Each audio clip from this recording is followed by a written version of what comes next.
The Detroit Lions are going to be one of the more interesting teams to watch, especially early on in the season, because the Lions didn't just lose offensive coordinator Ben Johnson to become the head coach of the Bears, and Aaron Glenn, their former defensive coordinator, departs to become the head coach of the New York Jets. But there was a bit of a talent drain among some of the veteran core of that roster. You had Kevin Zeitler move on. You moved on from Carlton Davis. They lost Zadarius Smith, one of their edge rushers, and didn't really do a whole lot to upgrade that position opposite Aiden Hutchinson. And of course, Hutchinson's going to be back. And, people forget that this was one of the most dominant teams in the NFL. You can make a case the most feared team going into the postseason, even though they had like 49 players on injured reserve by season's end, and that defense was just decimated by injuries. They were the number one seed before the Commanders went in and punched them in the mouth and stunned them in the divisional round. But there's going to be a bit of a learning curve breaking in two new coordinators,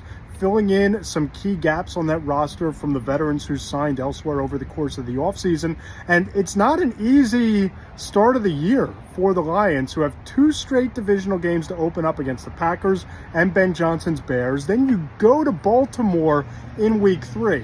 Now, I still think that the Detroit Lions are in that Super Bowl cluster in the NFC alongside the Eagles, alongside the Commanders. You might have the Dallas Cowboys knocking on that doorstep again with a healthy Dak Prescott, a healthy defense, and George Pickens getting there.